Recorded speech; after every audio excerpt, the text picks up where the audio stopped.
The highway doesn't care about you. It never has. It runs straight and indifferent across the flat belly of central Ohio, cutting through gas stations and grain fields, and the kind of small towns that exist in the margins of maps.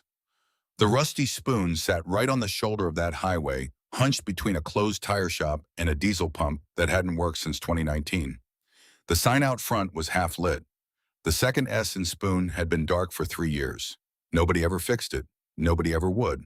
Ashley Monroe had worked the closing shift at the Rusty Spoon for 4 years, 3 months, and 11 days. She knew this not because she counted in sentiment, but because she counted in paychecks. Every paycheck was a transaction with survival. Every transaction left a remainder that didn't quite add up. She was 34 years old, and she moved through the diner the way water moves through a cracked wall. Constant, purposeful, completely unnoticed. She could carry 4 plates on one arm, refill 3 mugs without breaking stride, and tell by the sound of the door hinge exactly which kind of customer was walking in before she ever turned around. She knew the trucker crowd by their boot weight. She knew the insomniacs by how slowly they stirred their coffee. And she knew the Hells Angels by the way the whole building seemed to lean slightly under their presence. They came in every Friday and sometimes on Wednesday nights, parking their bikes in a row along the gravel shoulder like a line of chrome and leather monuments. 14 of them usually, sometimes more. They took up the back corner section entirely, pushing 3 tables together without asking, and nobody at the Rusty Spoon ever pointed out that 3 tables were not meant to be pushed together. The manager, a soft man named Dunn, who perpetually wore a shirt 1 size too small, would watch them from the kitchen window and sweat quietly into his collar. Ashley didn't sweat. She walked back to their section like she walked everywhere else, with purpose, without apology. The first time she had worked their section, 3 other waitresses had found reasons to be elsewhere. The hostess had staged a scheduling conflict. Dunn had looked out of his kitchen window and developed an urgent interest in the inventory spreadsheet. The table in the back corner had sat with the menus for 11 minutes before Ashley had simply walked over and asked what they were having. The biggest one had looked at her for a long moment, the way people look when they are deciding whether something is real or a performance. And then he had said steak. And she had written it down, and that had been that. The biggest one was Cruz Armstrong. Sergeant at Arms, though Ashley didn't know his title at first. She'd figured it out the night she'd asked him why he always chose the seat facing the door, and he'd given her a look that was almost amused, which on his face registered as the smallest possible softening of granite, and said simply, old habit. She asked no follow-up questions. People who sat facing doors had their reasons, and those reasons were their own. Cruz was 6 feet 4 inches of road-hardened mass. His beard had gone the color of iron shavings. His hands looked like they'd been built by someone who had no interest in subtlety, thick-knuckled, and rope-scarred, perpetually stained with the ghost traces of motor oil that no amount of soap ever fully removed. He wore his leather cut the way other men wore a second skin. The death's head patch on his back had been stitched and restitched so many times the leather around it was soft as cloth. He didn't say much when he came in. He ordered the same thing every time. Steak, medium rare. Hash browns, no onion. Black coffee, heavy mug, and keep it coming. Ashley brought it without being asked after the first month. She didn't ask if he wanted more coffee. She just poured it when it got below halfway.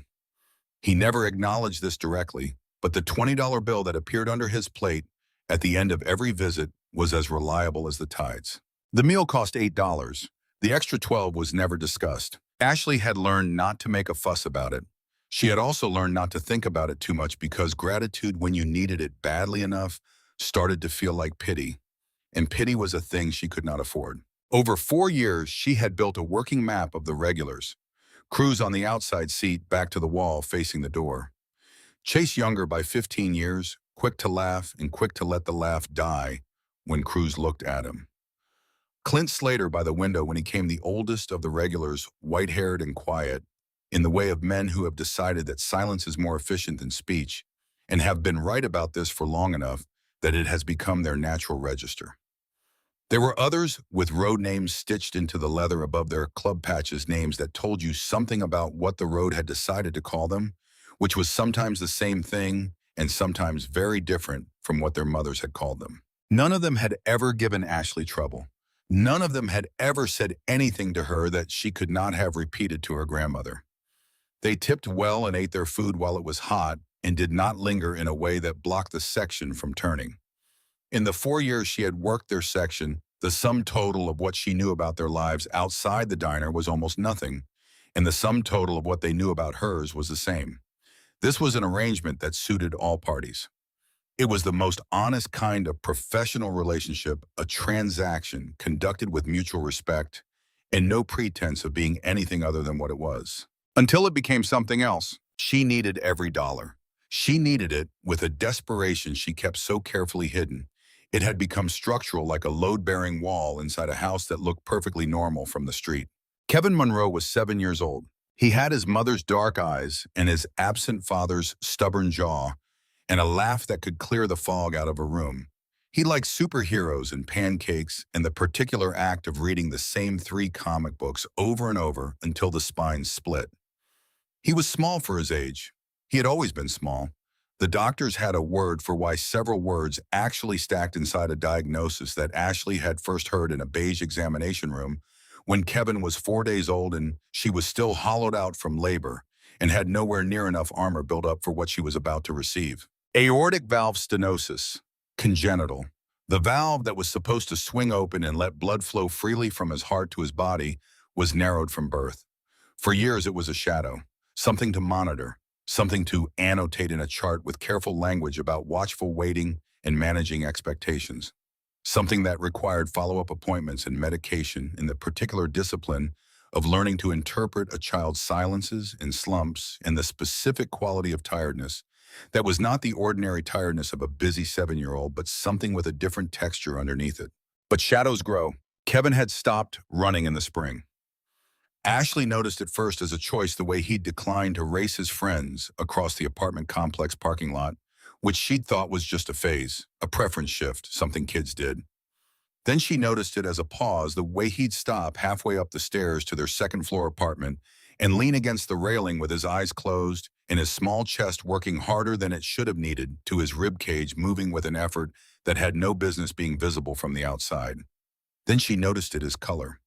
The particular shade of blue-gray that settled into his lips when he exerted himself even mildly, the kind of color that had no business being on the face of a 7-year-old boy that she had to learn to see without showing that she saw it, because the minute a child understands that their body is frightening their parent, something changes in them that is very hard to change back. She had started counting his breaths at night, standing in the doorway of his room with the hall light behind her, watching the rise and fall of his small chest in the dark, timing the intervals between inhale and exhale with the specific attention of a parent who has been told what the particular rhythm means and what it means when it changes.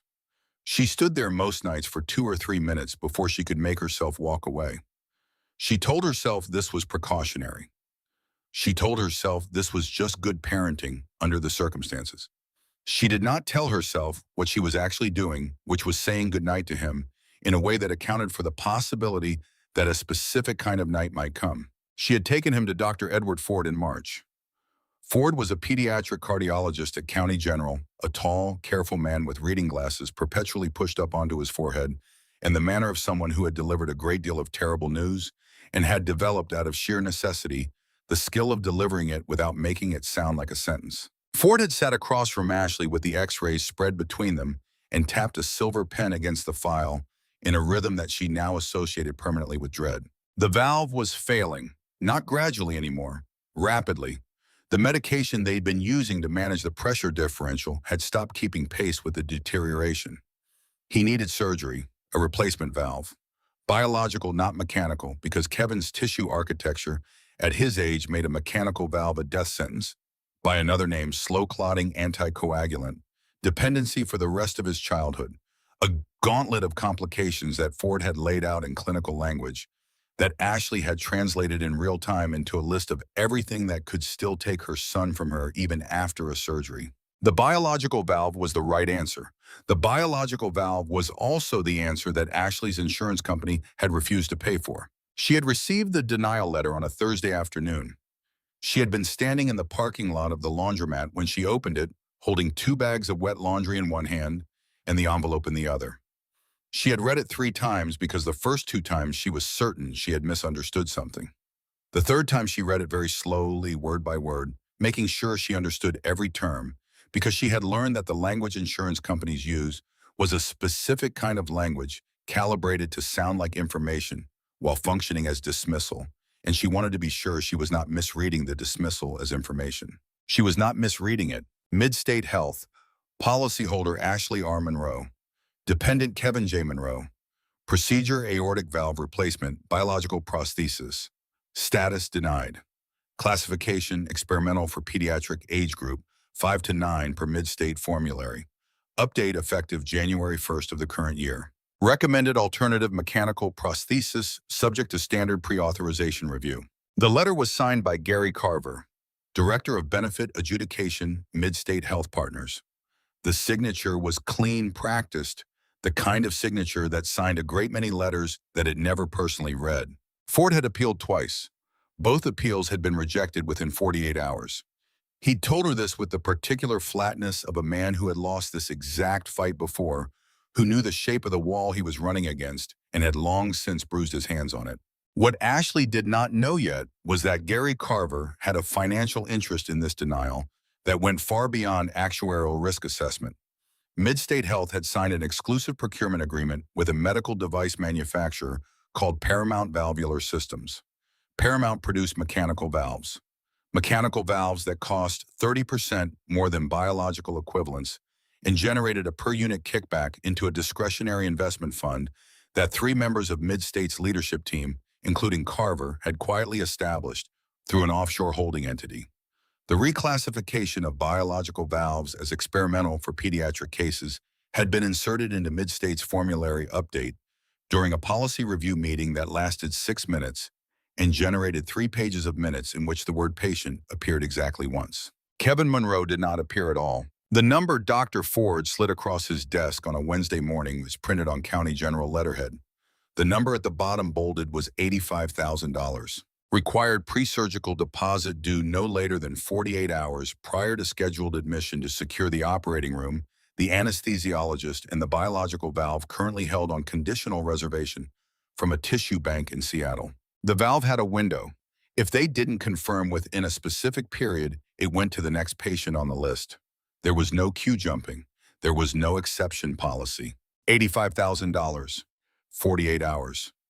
Or Kevin came home to die with the appropriate paperwork in place. Ashley walked out of County General holding Kevin's hand. The afternoon was cold and the sky was the specific gray of Ohio in late spring that offers nothing in the way of comfort. Kevin asked what the doctor said, which he always asked. She told him everything was going to be fine, giving it to him as directly as she could, without the particular softness that children hear as the thing you say when the real thing is too hard. He had looked up at her with his dark eyes in that particular way. He had the evaluating look, taking in not just what she said, but how she said it. He had this look at age 2, and it had never changed. Okay, he'd said. His voice had the specific tone of a child who is choosing to believe something because the alternative is worse, which was a choice Ashley recognized because she made it herself every morning. She thought there was nothing wrong with it. Choosing to believe was sometimes the most honest thing you could do with an uncertain situation. She drove home and made macaroni and cheese and put Kevin to bed and sat at the kitchen table with her phone calculator and spent 4 hours running numbers that did not move regardless of how many different ways she arranged them. She had $412 in checking, $68 in savings, a credit card at $842 of a $900 limit. None of these numbers added together in any combination produced anything that rhymed with $85,000. She called Midstate the next morning. She was routed and transferred and told that Mr. Carver's office did not accept inbound member calls, but that she could submit a written inquiry through the member portal and that standard review timelines were 4 to 6 weeks. She hung up. She sat with the phone in her hands and looked at the kitchen wall. The kitchen wall offered nothing. She looked at the list she had made the night before, the systematic inventory of available channels, and she crossed off the last item on it with the specific finality of someone who has reached the end of the list. There was no next item. She sat for a moment with that.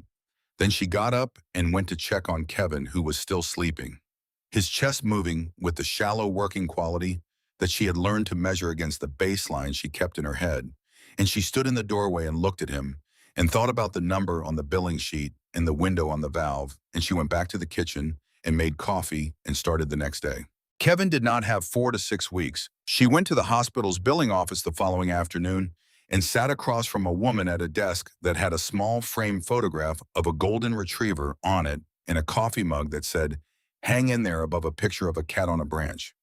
The woman's name was Rachel Keller. She wore a hair clip that had been tilted all day and seemed not to know it. She had the practiced, not quite apologetic expression of someone who regularly delivered institutional regret without being personally responsible for generating it.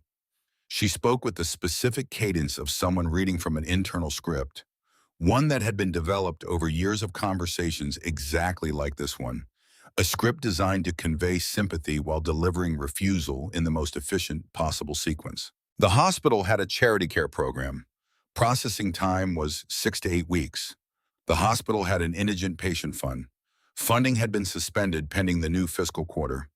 The financial hardship waiver required 2 rounds of review and could not be applied retroactively to pre-surgical deposits. Ashley asked one more question. If she came back Tuesday morning without the deposit, what happened? Keller did not look up from her keyboard. The operating room reservation would be released and the valve would be returned to the tissue bank's allocation queue. Ashley thanked her and left. She went to work Friday night because she had no other option. The rusty spoon on a Friday was loud in the specific way of a place that runs on desperation and habit. The truckers wanted their food fast. The insomniacs wanted refills without asking. The cook yelled the same 3 phrases in the same order when orders backed up.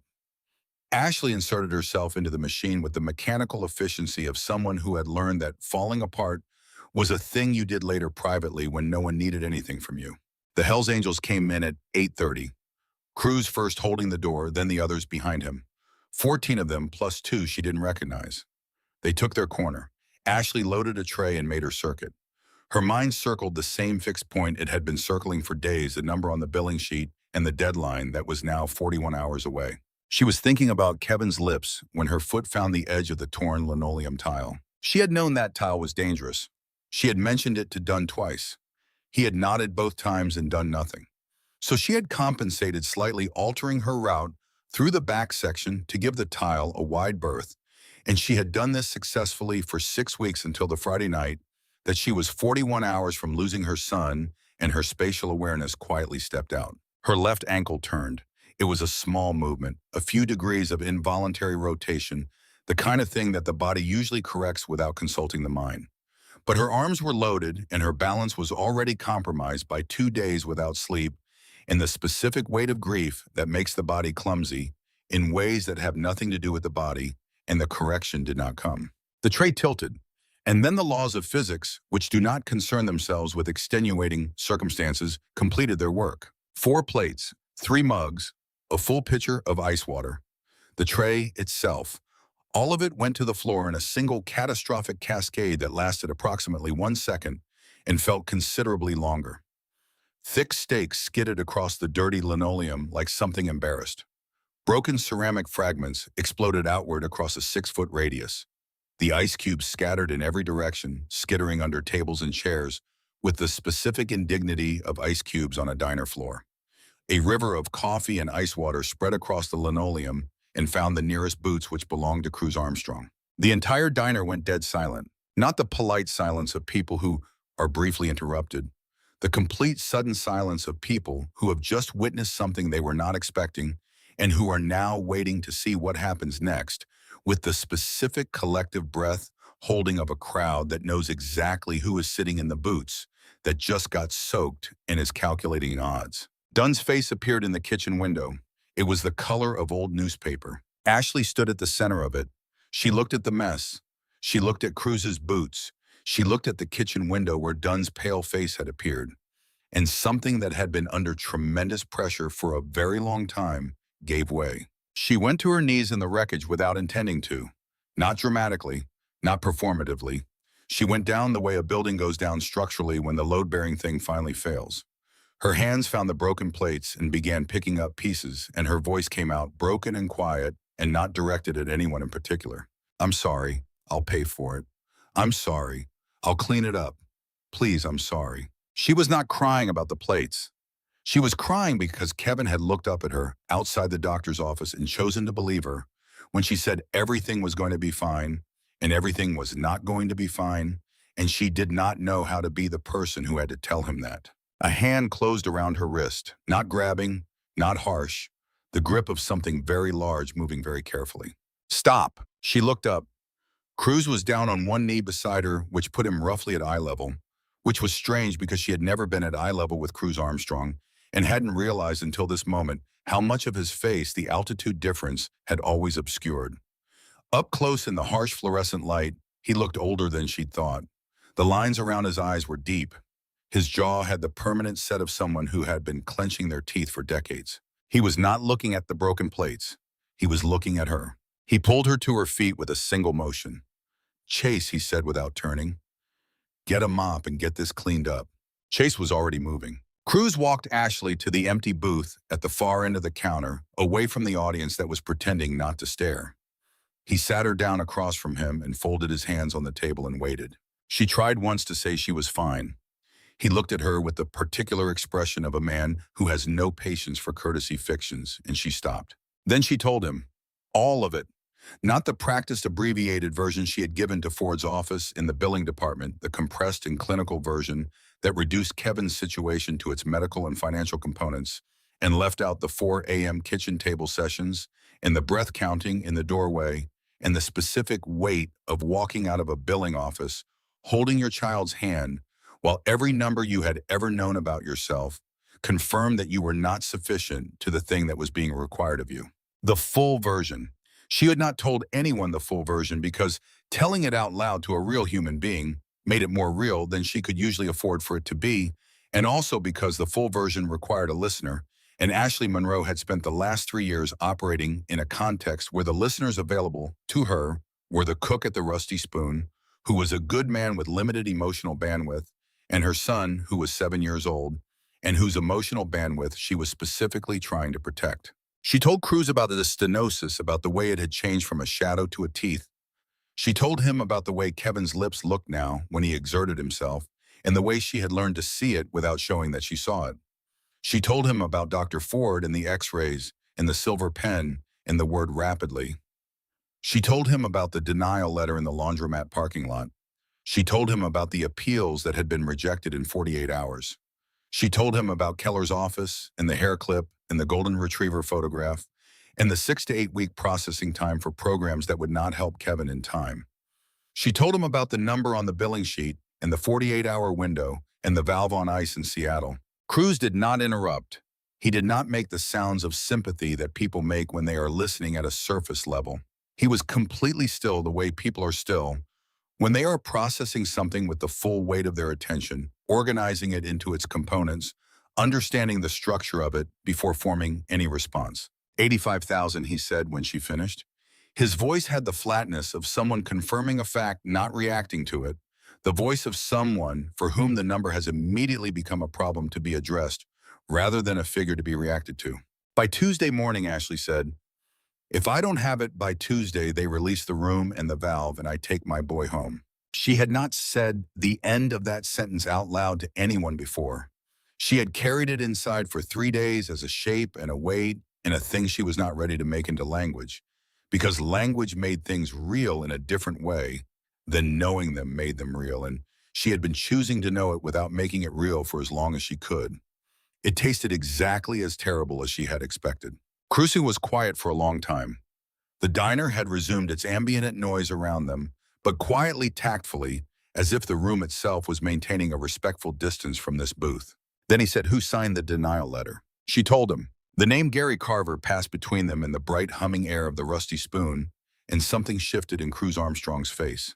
Not dramatically, not visibly to most observers.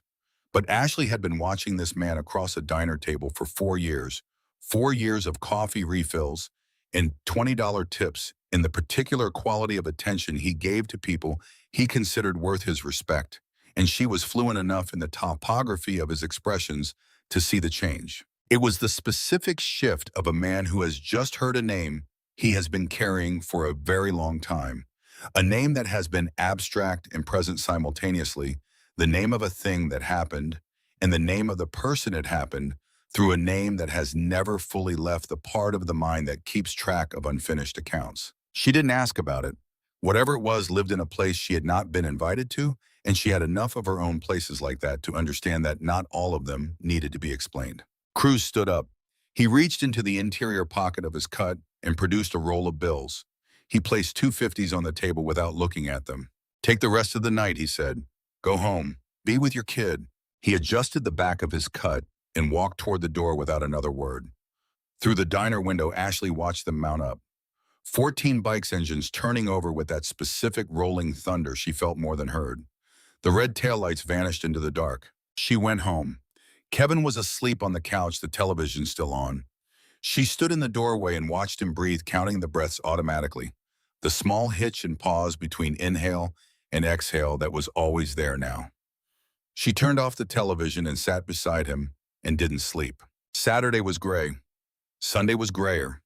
She worked through the list of options that Dr. Ford had given her weeks ago, the list that had slowly been reduced to nothing as each door closed. She called the patient advocacy line, the state insurance commissioner's complaint department, a legal aid organization whose intake queue was full through the end of the following month, the Ohio Department of Job and Family Services, which required a caseworker assessment taking 5 to 10 business days. Monday morning arrived with the particular brutality of a deadline that has been anticipated so long, it almost feels like a relief when it finally shows up. The relief is not real, of course. It is the body's approximation of relief, its attempt to convert the unbearable suspension of waiting into something that at least has the shape of resolution.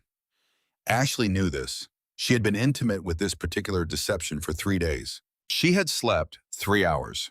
She had been up since 4. Not because there was anything productive to do at 4 in the morning, but because lying in the dark with her eyes open was not appreciably different from sitting at the kitchen table with her eyes open, and the kitchen table at least offered coffee. She had sat there and looked at the calculator app on her phone, the number still on the screen, from the last time she had tried to find a different answer in them, and then she had put the phone face down on the table and sat without it. She had thought about Kevin's thumbs up, the whole wrist cocking motion. She had thought about the fact that she was going to have to tell him something today, and that whatever she told him was going to be the truth, because Kevin had a specific radar for untruth that had nothing to do with intelligence and everything to do with the quality of attention he brought to the people he trusted, and he would know. And knowing would be worse for him than the truth. She had decided what she was going to say. She was going to tell him that his heart needed more help than the doctors had been able to arrange, and that they were going to focus on keeping him comfortable and close to home, and that she was going to be with him every single day, and that they were going to read every comic book he had ever wanted to read and eat every food he had ever asked for, and that she was not going to leave his side. She had rehearsed this in the kitchen at 4:30 in the morning. It had not made it easier to rehearse. She had expected it wouldn't. She had packed a small bag for Kevin. It was not a bag for a hospital stay. It contained his 3 comic books, his stuffed bear named Sergeant, and the green blanket he had slept with since infancy.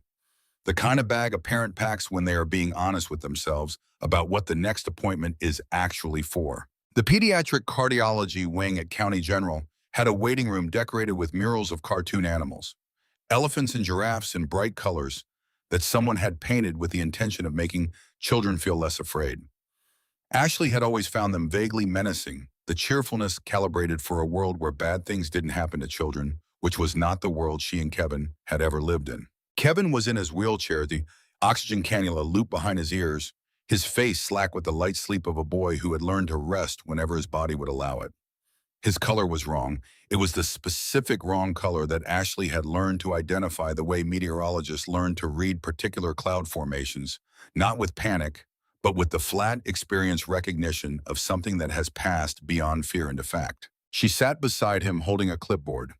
The clipboard held the hospice transition paperwork that Dr. Ford had arranged with the palliative care team. Comfort-focused care, pain management, support for the family during the transition period. The language was very gentle. The language was doing a tremendous amount of work. Ashley held the pen and looked at the signature line and thought about Kevin's laugh. The way it had sounded 3 weeks ago when he'd thought of something funny in the middle of dinner and laughed so hard he knocked his juice cup over and then laughed harder at that. She put the pen to the paper. The floor vibrated. She lifted the pen. It started low beneath the range of what the ears registered as sound, arriving first as sensation, a low, rhythmic tremor rising through the linoleum and into the plastic chair and up through her boots. The kind of vibration that precedes thunder. The kind of vibration that precedes something very large, moving in a coordinated way. The water in the paper cup on the table beside Kevin's wheelchair shivered tiny ripples moving from the center outward. Down the hallway near the nursing station, someone said something sharp and questioning. Two security guards stood up simultaneously from their station near the elevator bank. One of them pressed a radio. The automatic sliding doors at the far end of the corridor hissed open and stayed open. The sound arrived before the sight. That rolling building thunder of 98 American-made V-twin engines shutting down in sequence in the hospital's emergency drop-off zone in a cascading, staggered percussion that shook the windows in their frames and stopped conversation in a 3-floor radius. Then the boots on the pavement outside, and then the boots crossing the threshold and striking the polished linoleum of County General's main corridor in a cadence that was not hurried and was not threatening, but was absolute. They came through the doors in formation. Not a mob, not a crowd, a formation, the kind that develops over years of riding together, of moving together, of being so accustomed to one another's presence that position and spacing happen without conscious instruction. 98 men, 98 leather cuts, 98 sets of patches representing chapters from across 6 states, the chapter rockers reading like a map of the American interior: Columbus, Portland, San Bernardino, Nashville, Detroit, Knoxville. Their boots struck the linoleum in a rhythm that had become organized through sheer coincidence of purpose. Cruz Armstrong was at the front. He had been up since 4 in the morning.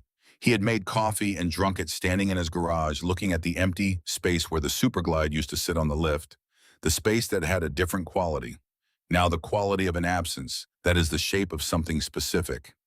He had driven the route to County General twice the previous day, timing the traffic, identifying the loading zones, understanding the logistics of 98 machines, arriving in a space not designed for 98 machines. He had made 3 calls at 6 in the morning to confirm the convoy timing, with the chapter leads from Portland and San Bernardino, who were arriving the previous night and had staged at a truck stop off I-270. He had not told anyone the full reason he had made the call in the first place. He had told them about Kevin. He had told them about Ashley. He had not told them about Gary Carver, because Gary Carver was a separate accounting that would be handled through separate channels, and the two things needed to remain separate.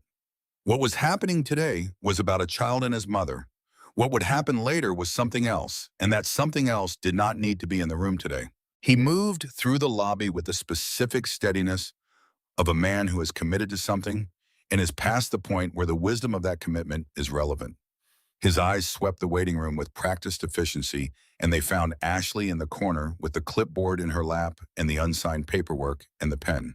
He stopped. The 97 men behind him stopped a half-second later. The waiting room was completely silent except for the soft, mechanical sounds of the hospital.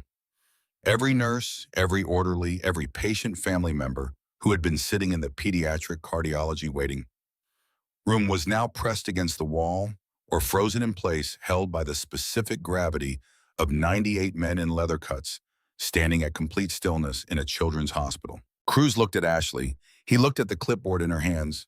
He looked at Kevin asleep in the wheelchair. He gave her a single tight nod. Then he turned and walked toward the glass-walled billing office. Rachel Keller was at her desk.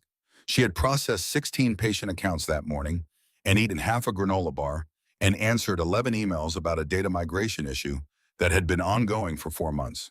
She had tilted her hair clip sometime around 9 and had not noticed. She noticed Cruz Armstrong. He was 6 feet 4 inches of deliberate, unhurried mass moving toward her glass partition with the kind of authority that does not announce itself because it does not need to. Behind him, filling the hallway and the waiting room in both directions, were 97 other men in leather cuts, all of them stationary, all of them watching. Cruz reached into the glass partition. He did not knock. He placed his forearms on the counter shelf and leaned forward, and the reinforced safety glass gave a low structural groan under his weight. He reached into the interior pocket of his cut. The manila envelope he produced was thick, heavy with content distorted by the shape of what was inside. He set it on the counter shelf and slid it through the pass-through slot with the deliberate, unhurried motion of a man performing a simple transaction. Rachel Keller stared at it. I believe Cruz said, his voice, the low, even rumble of a truck engine running at idle. You have a deposit to process. She looked at the envelope. She looked at Cruz. She looked past Cruz at the 97 men who were looking back at her. She looked at the envelope again. Her hand moved toward it with the involuntary quality of a reflex she wasn't entirely in control of. The metal clasp resisted her twice. On the third attempt, it gave way. She tipped the envelope. The contents slid out onto her desk in a cascade that was not dignified and was not organized. Cash. Rubber-banded bricks of $100 bills that had been flat-ironed into something approximating neatness. Rolls of 50s, wads of 20s held together by whatever had been closest at hand, a paper clip, a strip of electrical tape, a twist of wire. $10 bills in rolls so thick they'd acquired permanent curves. The smell came with it, a thick layered smell of motor oil and road dust and old leather, and the specific sweetness of money that has lived in pockets and saddlebags through several state lines in a great many hours. It did not look like the deposits Rachel Keller usually processed. It looked like the physical accumulation of 3 days of a different kind of economy, one that ran on loyalty and honor, and the weight of obligations that do not expire. She stared at Ed. Her 15 years of institutional reflexes tried to locate the appropriate response. They had never encountered this specific situation. They had prepared her for wire transfers and cashier's checks and credit card authorizations, and the occasional personal check from a patient's family member who had been told to bring a check by someone who didn't know checks weren't accepted. They had not prepared her for $91,000 in rubber-banded bills that smelled like motor oil and road dust sitting on her desk while 98 men in leather cuts stood in the hallway and waited for her to do something. Her programming found something about federal reporting requirements for cash deposits above $10,000. She opened her mouth. Count it, Cruz said. He had not raised his voice. He leaned his forearms a fraction of an inch harder against the counter shelf, and the glass made its structural sound again, and he kept his eyes on Rachel Keller with the flat patience of a man who has already decided this is going to go the way it is going to go and is simply waiting for the process to arrive at the same conclusion. Your policy says you need $85,000 to book the room, Cruz continued. There's 90 on the desk. The extra 5 is so you don't run out of whatever you need to keep him breathing while you get him ready. Down the hallway near the elevator bank, one of the 2 security guards hovering with their radios reached for the call button. A man standing 8 feet away turned his head. He didn't move. He didn't speak. He just looked at the security guard with the complete, unhurried attention of someone with nowhere else to be. The security guard's hand dropped away from the radio. Ashley had pushed through the wall of leather cuts before she fully understood that she was doing it. The men parted for her immediately with a naturalness that suggested this was simply what was correct, stepping aside with the quiet precision of people who understood exactly who this space belonged to. She moved to the billing counter and grabbed the edge of the window and looked at the pile of money on Rachel Keller's desk. The denominations were varied enough that she couldn't get an accurate total just from looking. But there was no question about the volume. Cruz, she said. Her voice came out as barely a sound. He didn't look at her when he answered. He looked at the money, at the specific physical reality of what 3 days of calling in every debt and selling what needed to be sold had produced. Told the boys we had a situation, he said. Made some calls, sold a few things. Turns out a whole lot of guys appreciate a woman who treats them like people. He said it with the flat simplicity of a man describing something obvious. As if the existence of this pile of cash assembled from chapter safes and personal reserves and one transaction with a man named Raymond, who had been waiting 6 years to say yes, required no more explanation than that. Which in the specific moral economy of the people who had assembled it, it didn't. Ashley was still trying to find words when the corridor doors at the far end of the pediatric wing opened and Dr. Edward Ford came through them at a pace that was everything just short of running. He stopped in the doorway of the waiting room. He took in the 98 men, the bilateral stillness, the glass-walled billing office with Cruz's forearms on the counter, and the pile of money visible on Keller's desk. He assessed all of this with the systematic gaze of a man whose work had required him to quickly read a great many situations that were not what he had expected. He walked to the billing window and looked through the glass at the money on Keller's desk and picked up a rubber-banded brick of hundreds and snapped the edge. He looked at Rachel Keller. "Is the deposit satisfied?" Ford asked. His voice had none of the gentleness he used with patience. Rachel Keller looked at the money. She looked at Ford. She looked at Cruz. She looked at her keyboard, at the system she'd been operating under for 15 years, at the institutional architecture of policy and procedure that had always told her exactly what to do, and she found it in this particular moment offering her less clear guidance than usual. "I have to verify the count," she said. "Then verify it fast," Ford said. He turned to Ashley. His eyes were wide in a way she had not seen before. "Ashley," he said, "if this clears, we have the valve. It arrived from Seattle this morning. It's on ice right now. We can prep him today. We can do the surgery today." Ashley heard the words. They arrived at a slight delay, as if the air between his mouth and her ears had become more viscous than usual. Then her knees communicated a decision to the rest of her body that the rest of her body had not been consulted on. She would have hit the floor, but Cruz's hand closed on her shoulder before she got there, steady and immovable, holding her upright with the matter-of-fact ease of someone who has caught falling things before and expects to again. He set her back on her feet. "Go," he told her. Ford was already moving, gesturing to the nurses clustered at the station. Two of them came forward immediately and began wheeling Kevin's chair toward the double doors at the back of the corridor. Kevin woke as the chair began to move. He opened his eyes and tracked slowly sideways and took in the room. He was 7 years old and he had spent enough time in hospitals to have lost some of the instinctive alarm that a first-time visitor would feel, but the number of large men in leather cuts filling the space was a genuinely novel variable. His eyes moved across the room. They found his mother. They found Cruz. Cruz crouched. He brought himself down to Kevin's level in a single unhurried motion, his knee hitting the linoleum with a heavy, definitive sound. Kevin stared at him. "You listen to me," Cruz said. His voice came out quieter than usual. "There's a whole army right here waiting on you. You go in there, you fight the way your mother fights. You come back out. We are not leaving until you do." Kevin looked at Cruz Armstrong for a long moment. He was a 7-year-old boy with a failing heart and a comic book collection and a stuffed bear named Sergeant, and something about the directness of it, the complete absence of the careful, softened language that adults usually deployed around him, seemed to reach him in a way that the careful language never quite had. He raised his right hand. His wrist turned slow and deliberate, the whole wrist-cocking motion that Ashley had watched him develop at age 3 and never outgrow. His thumb came up. Cruz looked at the thumbs up for a half second. He gave Kevin a single nod.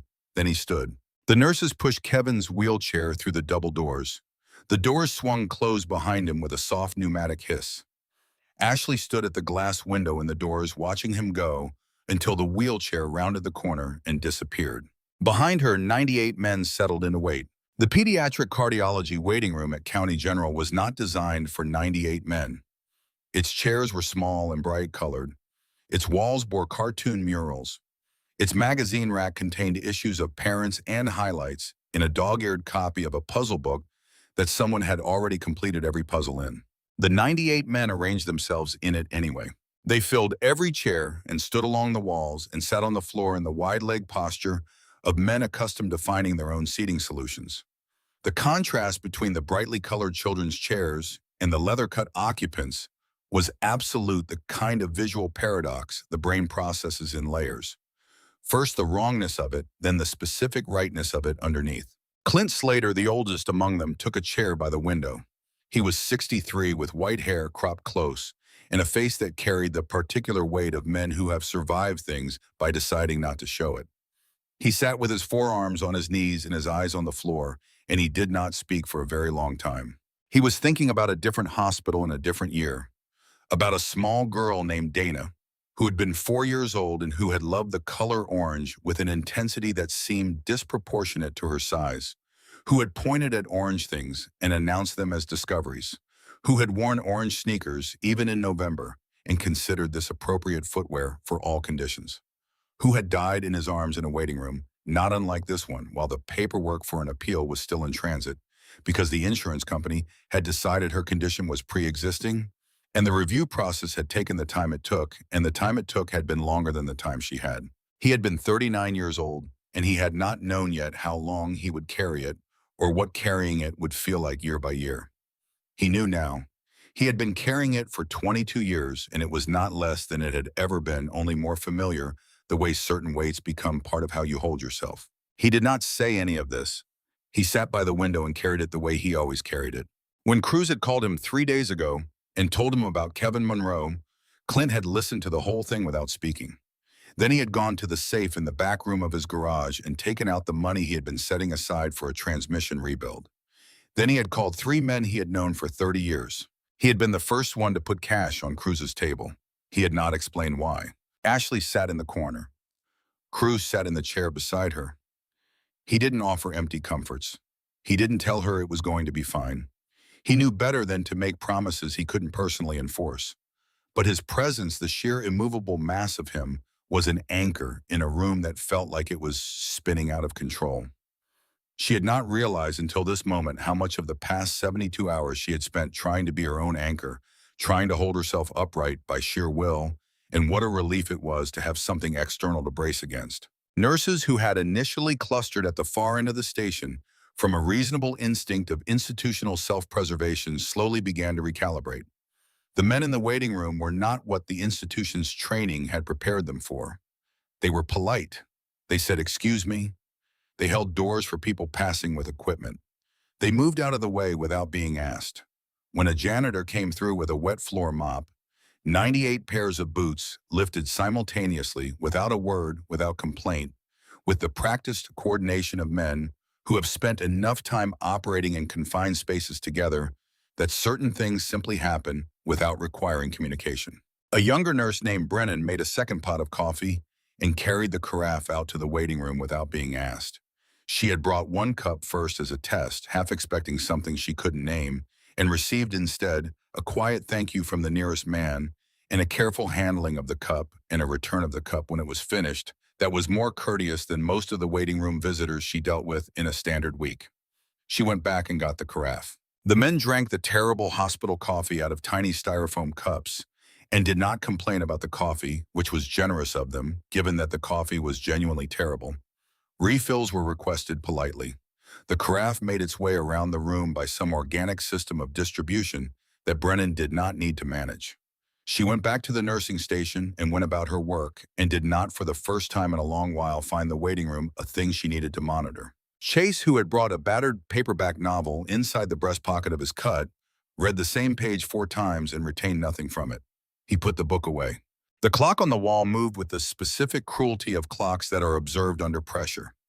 The minute hand completed its circuit, completed it again. The afternoon light through the high windows shifted from the flat gray of a Monday afternoon to the bruised amber of late afternoon, and then to the colorless, fluorescent, supplemented illumination of early evening that hospitals maintain with the specific cheerlessness of places that are required to be bright at all hours and have never figured out how to make artificial light feel anything other than artificial. Hour 1, hour 2, hour 3, hour 5, hour 7. The tension in the room shifted around the 4th hour. The quiet conversations that had existed in the first hours had died out. Men stopped looking at the magazine rack.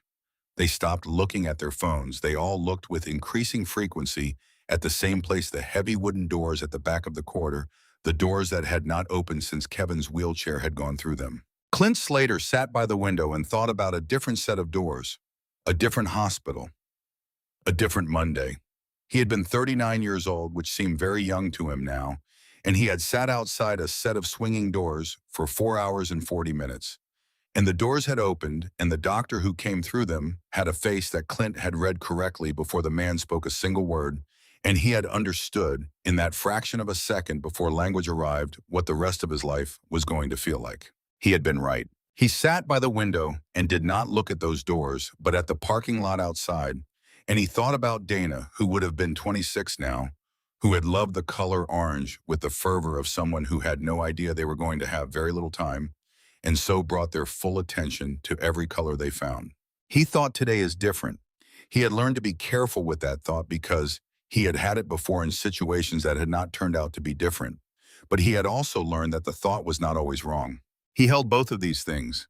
He sat by the window. He waited. Ashley sat and watched the clock and felt Cruz Armstrong's presence beside her as a fixed point in a room that kept threatening to tilt. She thought about Kevin's thumbs up, the whole wrist cocking motion that had been his since age 3. She turned it over in her mind, repeatedly extracting from it every calorie of reassurance it contained because she had nothing else. And it was, she had decided more than nothing. It was a 7-year-old boy telling the largest human being he had ever been addressed by directly that he understood what was being asked of him and intended to comply.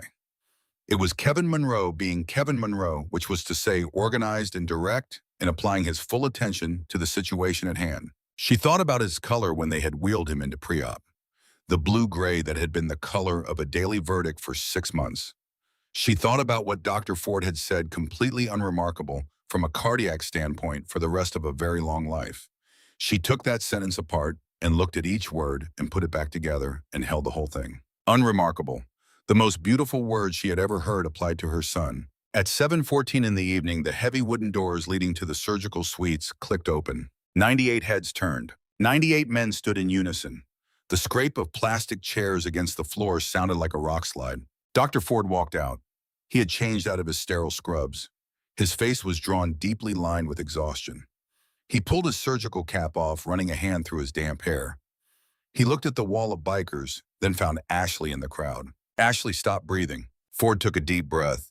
A slow, genuine smile cracked through his exhaustion. The valve took Ford, said, his voice carrying through the quiet room. His heart rhythm is strong. His blood pressure is stable. We're moving him to the ICU for observation, but he's going to live a long, healthy life. A sound tore out of Ashley's throat, a choked, ragged gasp of pure salvation. She covered her face with her hands. Cruz's heavy hand was on her shoulder before she registered him moving. Steady, immovable, holding her upright while she came apart for exactly as long as she needed to. The waiting room didn't erupt into cheers. These were not men who celebrated with noise. A collective heavy sigh swept through the crowd. Thick shoulders dropped, tense jaws unclenched. A few men quietly clapped each other on the back. Clint Slater put his face in his hands. He sat like that for a moment. Then he straightened up and wiped his face once with the back of his wrist and looked out the parking lot window and said nothing. Ford looked at Cruz. He nodded once with the gravity of two people who have been on different sides of the same impossible problem and have arrived unexpectedly at the same resolution. Cruz returned the nod. Then Cruz looked at Ashley and waited until she had gathered herself enough to meet his eyes. "Job's done," he said. He turned and looked at the room. He raised his chin toward the exit in the ordered, unhurried way of 98 men who have been moving together long enough to read the same signals. They gathered themselves and turned toward the corridor. Ashley stood at the window at the end of the corridor and watched them go until the last set of taillights disappeared out of the hospital parking lot and the low rumble of 98 V-twins faded down the highway and became the ordinary sounds of a Tuesday evening in Columbus, Ohio. She stood there for a while after the sound was gone. Then she went to find her son. 3 days before 98 men walked into a hospital, Cruz Armstrong had sat alone in his garage off Morse Road with a satellite phone, a yellow legal pad, and the cold remnants of a cup of coffee he'd stopped tasting an hour ago. The garage was his. Not officially, not on any deed that bore only his name, but in the way that things become a person's, through sheer accumulated presence. He had worked on bikes here for 20 years. He knew the floor by feel, every uneven seam of the concrete, every oil stain with a story attached to it. The smell of the place, motor oil and solder, and the specific metallic cold of autumn moving through the walls was as much a part of his internal landscape as the sound of the highway. On the lift in the center of the garage sat a motorcycle he had not touched in 3 days. It was a 1971 Harley-Davidson FX Superglide. The frame was original. The engine had been rebuilt by his hands twice the second time with a deliberateness that amounted to something like affection. Each component cleaned and measured and set back into place with the patience of a man doing work that mattered to him in a way he would not have described to anyone. The chrome on the primary case caught the overhead light the way good chrome was supposed to, deep and liquid and true. He had spent 4 years restoring it, beginning with a shell he'd pulled from a barn outside Chillicothe for $300 from a man who didn't know what he had. It was the finest machine he had ever built. It was also the first project he and his brother Darnell had planned to do together long before either of them had the time or the money for it planned, in the way that brothers plan things loosely and with optimism in the assumption that the future would provide the circumstances. The future had provided different circumstances instead. Darnell had been gone for 14 years, and the Superglide had taken 4 years to finish, and Cruz had ridden it twice, once the day he finished it, and once the following spring, and both times he had felt the particular quality of something that is done in the presence of an absence. He had not been planning to sell it. He had not known, sitting in the diner booth on Friday night listening to Ashley Monroe, that he was going to sell it. He had known by Saturday morning. He had called Portland first. Portland had 23 riders and a collective memory for when the Columbus chapter had stood between them in a situation 3 winters ago that nobody had put in writing. Portland moved fast. Cash was moving by Saturday afternoon. He called San Bernardino. The chapter president had heard enough by the second sentence to know which category this was. He called Nashville.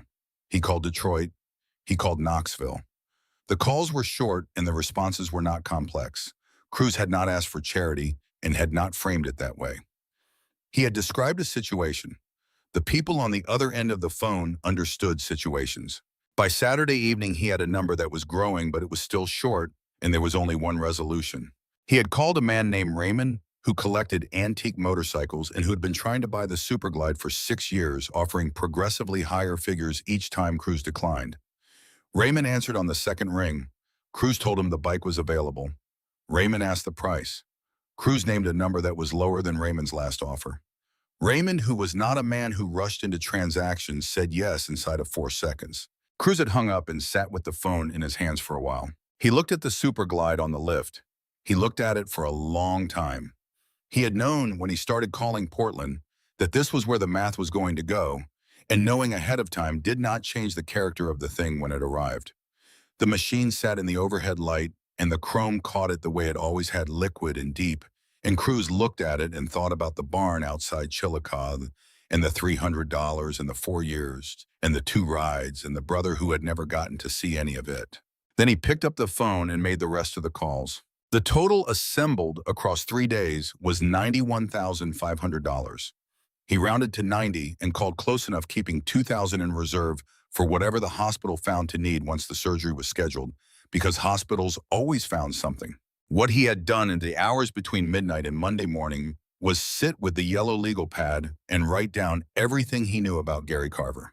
He knew the accident had happened on a Tuesday in October 14 years ago on the westbound approach to the I-70 interchange outside Columbus.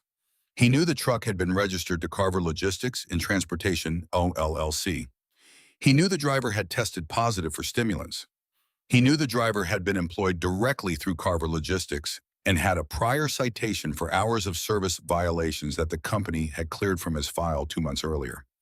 He knew that the wrongful death settlement his mother had accepted 18 months after the accident had included a confidentiality provision that Cruz had advised against, and that his mother had signed anyway because she was 61 and alone, and the money was enough to keep the house, and she was too tired to fight any longer. He knew that Gary Carver had since moved from logistics into financial services, where the same administrative instincts that had served him in trucking had found a more congenial environment. He wrote it all down.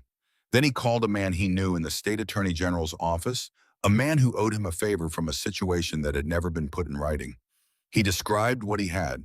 He asked what it was worth. The man had been quiet for almost a minute. Then he said, "It's worth something. Keep the paper trail." Cruz had said he would. He'd hung up.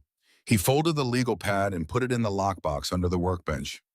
Then he went to bed and slept 3 hours and gotten up and driven to County General. Inside the hospital, while Ashley held the hospice paperwork and Cruz stood at Rachel Keller's billing window, a parallel current was running that no one in the waiting room could see, because the waiting room contained 98 people paying attention to a set of double doors at the end of a hallway and not to the administrative infrastructure that governed whether those doors ever opened to deliver what they were waiting for. There were 2 kinds of walls between Kevin Monroe and a working heart. The first was the financial wall, the $85,000 deposit, the immediate and measurable obstruction, the kind with a number on it that could theoretically be resolved by $90,000 in cash, arriving in a billing office. The second was the institutional wall, the legal framework that Gary Carver's lawyers had been constructing since Friday, the threat to the hospital's liability, the pressure on Ford's license, the use of the institution's own protective instincts as a weapon against the institution's stated purpose. Cruz Armstrong had come to County General to address the first wall. He had not known going in that the second wall existed. He had simply moved on what was in front of him, which was the deposit, which was the number, which was the thing that could be addressed with what he had assembled. Dr. Edward Ford had been dealing with the second wall since Monday morning. He had come into the administrator's office with the knowledge that the conversation was going to go the way that conversations with administrators go when lawyers have been in the room the day before and the liability question has been clearly stated. He had listened to the administrator explain the situation, which Ford already understood better than the administrator did, and he had thanked her for the information and gone back to his office. Gary Carver had been notified Friday afternoon that an attorney representing Dr. Edward Ford had sent a formal notice to Midstate's legal department indicating that Ford intended to proceed with the Monroe surgery regardless of the pre-authorization status and was prepared to challenge the biological valve reclassification in court on grounds of formulary manipulation. Carver had contacted a person at County General's administration and communicated that proceeding with the surgery before the legal question was formally resolved would expose the hospital to liability. This was an accurate description of the situation delivered with the intention of stopping the surgery. Ford had been called into the hospital administrator's office Monday morning at 8:45. The administrator was a competent woman who was doing her job, which in this instance meant communicating the legal risk that had been communicated to her by the hospital's general counsel, who had in turn been communicating the risk that had been communicated by Gary Carver's lawyers.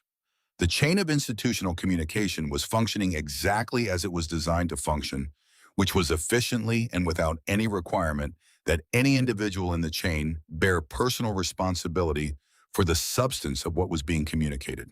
Ford had listened. He had understood the risk. He had thanked the administrator for her time. He had come out of the meeting 15 minutes later and gone back to his office and sat down at his desk. He had thought for approximately 90 seconds about a woman named Marguerite Ford, who had died in 1987 of complications from a mechanical valve replacement that should have been a biological replacement, but wasn't because the insurance company had not approved the biological valve, and the appeals process had taken 11 weeks, and by the time it was resolved, she had already been through the first surgery, and the calculus had changed. The mechanical valve had produced anticoagulant complications. The complications had produced a stroke. The stroke had been fatal.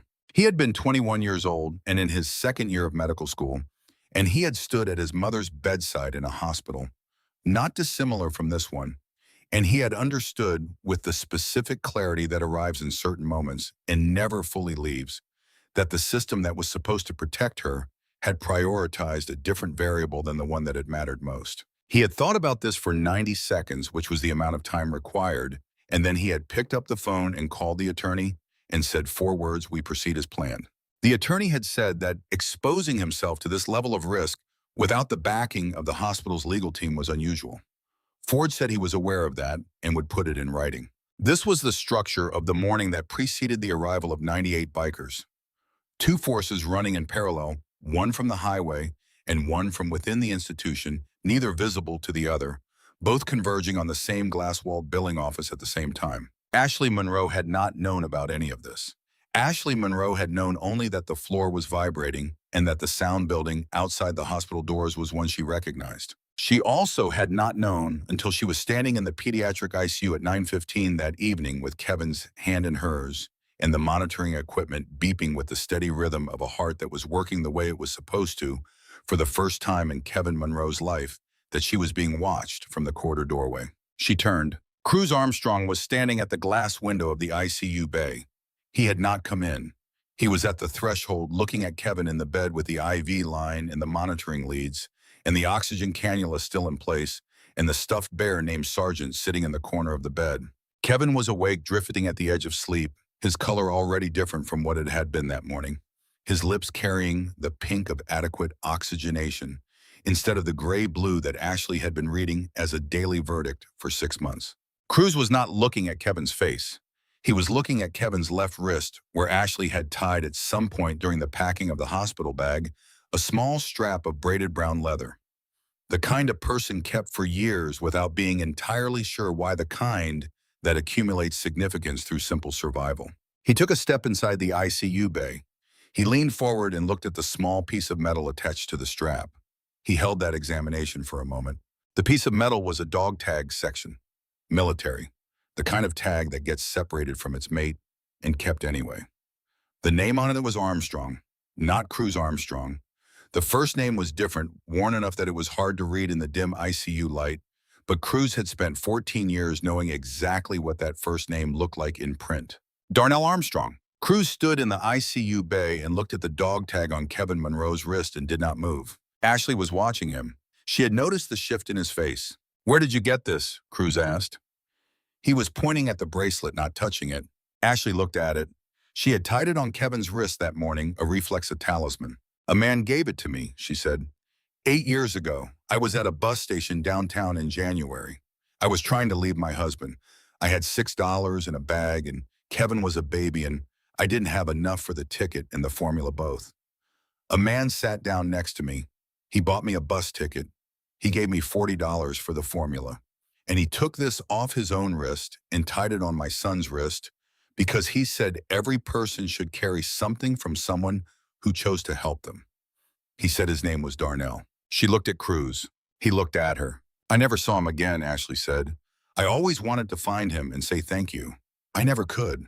Cruz Armstrong looked at his brother's dog tag on Ashley Monroe's son's wrist in a pediatric ICU in Columbus, Ohio, and said nothing for a long time. The monitoring equipment beeped. Kevin's fingers tightened slightly around his bear's ear. Somewhere down the hall, a phone rang and was answered. Cruz reached out. He placed 2 fingers very lightly on the edge of the leather strap, just touching it, not lifting it, not taking it. He held that contact for exactly 1 breath. He was not touching the leather. He was touching something older than the leather, something that had been moving through the world without him for 8 years, had been tied around the wrist of a bus station baby and carried across a marriage that fell apart and into a diner that smelled of burnt coffee and industrial bleach, and through a hospital waiting room in October where 98 men had sat in small plastic chairs and waited. He had not known. He had spent 14 years carrying the specific weight of not knowing where any of it had gone, the kindness and the willingness and the instinct that had been Darnell's primary characteristic, the way his brother had moved through the world as if it were simply obvious what needed to be done, and who needed it as if the rest of them were all slightly impaired by comparison for not seeing it as clearly. He had not known that it had landed here, that it had been braided into a strap of brown leather and tied on the wrist of a 7-year-old boy who now had a heart that worked. He withdrew his hand. He looked at Ashley. She was watching him with the careful attention of a woman who has learned to read faces in low light and who understood, without needing him to explain any of it, approximately what this moment was. "He said you found him." The words came out quiet and with a flatness that had nothing to do with absence of feeling and everything to do with the specific territory where feeling exceeds what language is designed to carry. Then he turned and walked out of the ICU bay and down the corridor without looking back, because there was nothing behind him that needed anything from him right now, and because some things were better processed in motion than in stillness, and because he was Cruz Armstrong. And this was how Cruz Armstrong worked. Ashley stood in the ICU bay and watched him go. She looked at the leather strap on Kevin's wrist. She looked at the small metal tag. She had carried it for 8 years without knowing what it held. She had tied it on her son's wrist that morning without knowing why, except that it had always felt like something that belonged close to the people she was trying to protect, the way certain objects accumulate that function through sheer presence in the significant moments of a life. She had never stopped looking for Darnell. She had searched for the name on social media 2 years after the bus station on a night when Kevin was asleep, and she had the particular restlessness of someone who owes a debt they cannot find the creditor for. She had not found him. She had understood later, in ways she did not pursue too directly, that there were reasons a person might not be findable, that not finding a person was its own kind of information. She looked at the dog tag. She thought about a man who had sat down next to her at a bus station and read a situation in seconds and responded to it with the full weight of his attention and his resources, which in that moment had amounted to a bus ticket and $40 and a piece of braided leather, and the most practical statement of principle she had ever had, addressed to her directly. Every person should carry something from someone who chose to help them. Kevin had fallen fully asleep. Ashley sat in the chair beside his bed and held his hand and listened to his heartbeat in steady, regular time on the monitor, and she held in her mind the arithmetic of this night, which did not resolve into any of the columns she had spent 4 years operating inside. It exceeded the ledger of rent and groceries and co-pays entirely, and pointed towards something she didn't have a framework for yet, but was beginning to understand the shape of. Dr. Ford stopped by the ICU at 10:15. He had changed out of surgical clothes and into the clothes he wore for ordinary Mondays. He checked the readouts with the practiced efficiency of someone reading a language he had been fluent in for 20 years, made notes in the chart, spoke briefly to the overnight nurse about monitoring parameters. Then he sat down in the other chair beside Kevin's bed. He looked at Kevin for a moment. Kevin was sleeping with the deep, committed sleep of someone whose body has spent the day in extraordinary labor and is now recovering with everything it has. He said, "I want to tell you something about today." She looked at him. He said, "I had a conversation this morning with the hospital administration. They told me that proceeding with this surgery before the legal question of the valve classification was formally resolved would expose me to professional risk. They were accurate in that assessment. The risk is real. The legal question is still active and will likely remain active for some time." Ashley was quiet. She had not known this. She had not known any of the institutional scaffolding that had been standing between Kevin's surgery and the people who wanted to prevent it, for reasons that had nothing to do with Kevin's survival and everything to do with a procurement agreement and a financial arrangement, in the specific kind of institutional cowardice that disguises itself as legal prudence. Ford said, "I proceeded anyway. And I want to be honest with you about why, because you have dealt with a great deal of dishonesty from institutions today, and I do not want to add to that." He looked at his hands. He had the hands of a surgeon, precise and careful, kept in particular condition for work that required them to operate inside the most consequential spaces a human body contained. He said, "I did not proceed because of the money, although the money made it possible. I did not proceed because of the 98 men in the waiting room, although their presence said something that I found difficult to argue with. I proceeded because in 1987, when I was a second-year medical student doing a rotation in cardiology, I was in a room with a patient whose insurance company had denied a biological valve replacement. I was the most junior person in that room. I watched the attending make the decision to proceed with the mechanical valve because the appeal was going to take too long and the patient could not wait. I watched that patient deteriorate on anticoagulants over the following year. I watched her die of complications that the biological valve would not have produced." He was quiet for a moment. The monitors beeped with their steady, competent rhythm. "I went into cardiology because of that patient," Ford said. "I have been making decisions about pediatric valve replacements for 19 years with her in the room, which is where she will always be. Today was not the first time I have been in a room with a biologic versus mechanical decision that was being shaped by factors that had nothing to do with the patient's anatomy. It will not be the last. But today I made the decision I should have made the other time, and that matters to me." He stood. He pulled his reading glasses down from his forehead and cleaned them, the familiar gesture, the end of the difficult part. "Your son is going to go home in a week with a heart that works," Ford said. "He's going to run. He's going to grow. He is going to be completely unremarkable from a cardiac standpoint for the rest of a very long life. That is the outcome. I want you to hold on to that." He put the glasses back on his forehead. He said goodnight. He walked out of the ICU and through the stairwell door, and Ashley heard the stairwell door close, and then it was just her and Kevin and the monitors, which were doing their job correctly, quietly, steadily, as they had been doing for the past several hours and would continue to do through the night. She got up and went to the window and looked out at the parking lot, mostly empty now, except for the night shift cars. The highway was visible, a line of moving lights on the elevated section of I-270 to the west. She had grown up believing that the world was a ledger, that transactions were the unit of human exchange, that what you had was what you had negotiated for yourself, and what you couldn't negotiate you did without. She had believed this because it had always been true. She was not certain it was true in the same way anymore. This was not a naive reconversion to optimism. She had good reasons for her original conclusion, and they had not vanished. The world had a great many Gary Carvers in it. The institutional machinery that had processed Kevin's denial was still running on Tuesday morning the same way it had been running on Monday, and 1,000 other children were moving through it, and many of them would not have Cruz Armstrong at the next table. She knew all of this. What she also knew was that 98 men had gotten on bikes and driven from Portland and San Bernardino and Nashville and Detroit to fill a children's hospital waiting room with the specific gravity of people who had decided that a 7-year-old boy and his mother deserved to be shown up for. She knew that a man had sold a motorcycle he had spent 4 years building to make the number come out right. She knew that a doctor was walking to his car, having made a choice that could cost him professionally, which he had made anyway because he had been in the room once before when the choice went the other way. She stood at the ICU window and held all of this.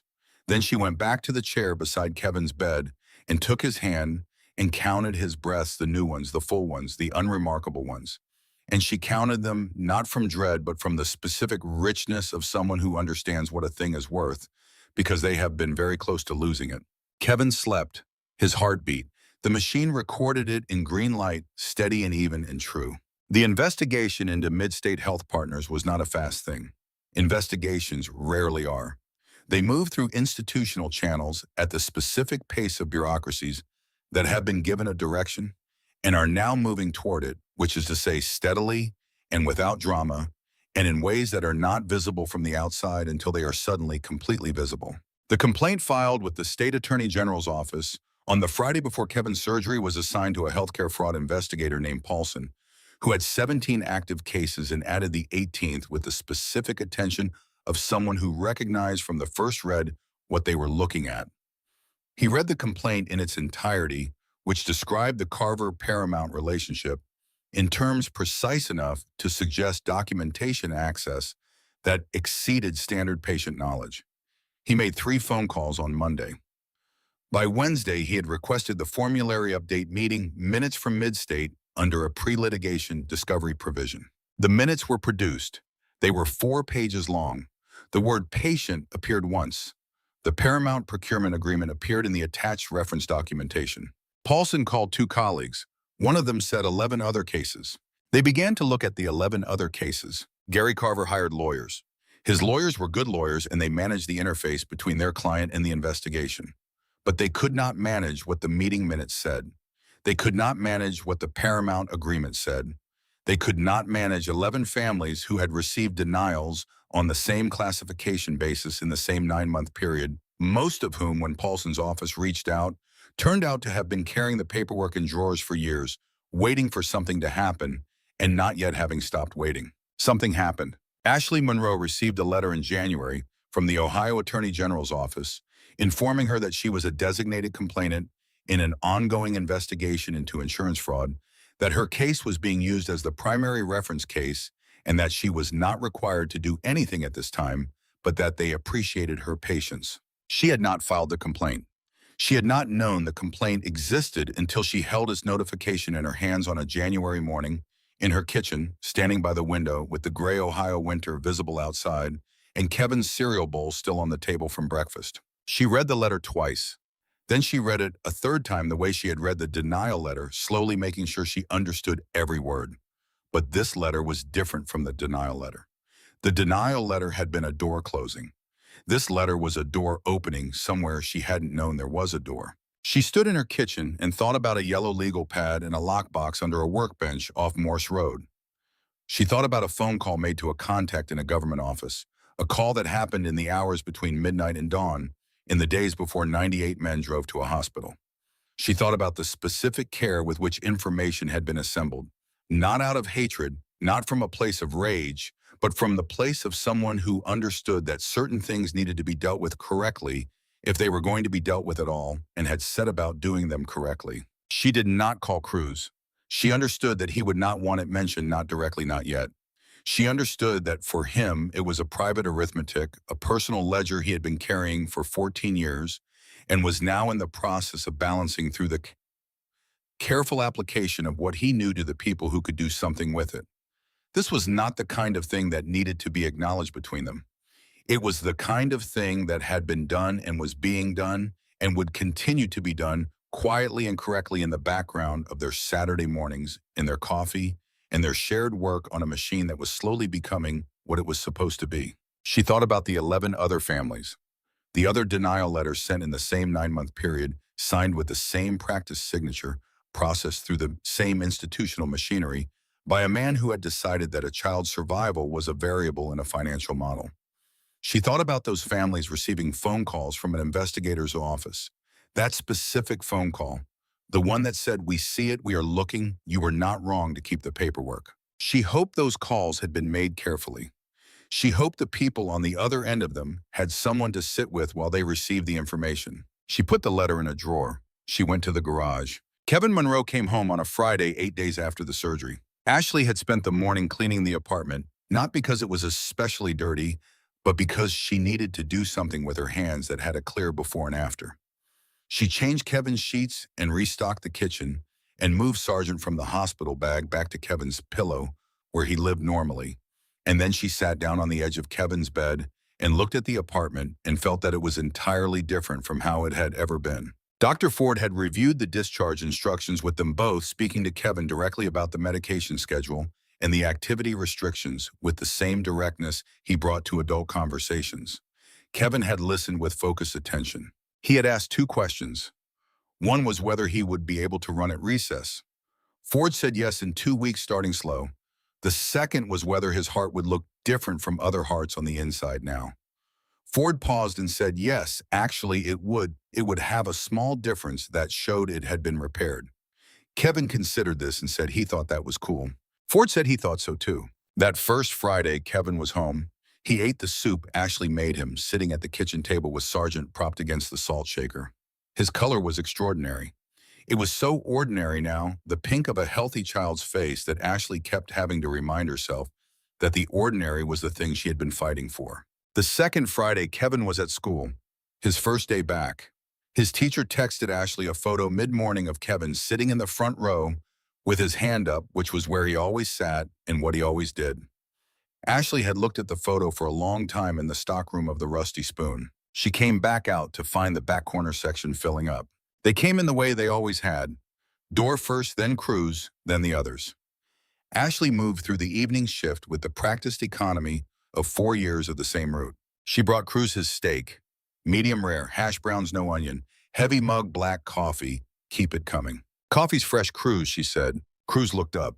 His eyes tracked past her to the booth near the windows where Kevin was sitting with a plate of fries and a paper placemat and a red crayon and the focused expression of a child who has found the correct tools for the project. Kevin was drawing. Ashley could see from across the diner that the drawing was a motorcycle rendered with the creative, realist proportions of a 7-year-old who had been looking at motorcycles in the parking lot of the Rusty Spoon since age 3. Cruz looked at the drawing.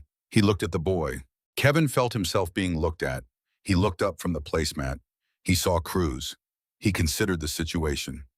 Then he waved, a decisive full-arm wave, the kind that commits entirely. Cruz gave him a nod, the same single, unhurried nod. Kevin appeared satisfied. He returned to his drawing. Ashley poured Cruz's coffee and moved to the next table. At the end of the night, when the shift was done and Kevin was asleep in the corner booth with his head on his folded arms and the red crayon still in his hand, Ashley cleared and wiped the tables in the back section. Under Cruz's plate, she found the $20 bill. And something else. A key. An old one, the specific shape of a house key cut without flourish, attached to a plain ring with a small cardboard tag. She picked it up. The cardboard tag had an address written on it in spare, familiar handwriting. A street on the south side she didn't recognize. Below the address, 3 words. Garage, for you. She stood in the empty diner with the key in her hand. She thought about the Superglide. Chase had told her 2 days ago, without being asked, in the specific way people tell you things because they believe you have the right to know them, that Cruz had sold the bike he'd been building for 4 years to make the deposit number work. That it had been the thing that made the number come out right. She put the key in her apron pocket. She went and woke. Kevin gathered his drawing, his crayon, his jacket, and walked him out to the car. She went to the address on a Saturday morning, 3 days later, taking Kevin because she didn't want to go alone, and because Kevin had in the past week developed a strong opinion that fresh air and out-of-the-apartment activities were good for his recovery, An opinion derived from Dr. Ford's discharge instructions and applied with a liberality that went somewhat beyond Dr. Ford's specific guidance. The address was a garage on a side street off Parsons Avenue.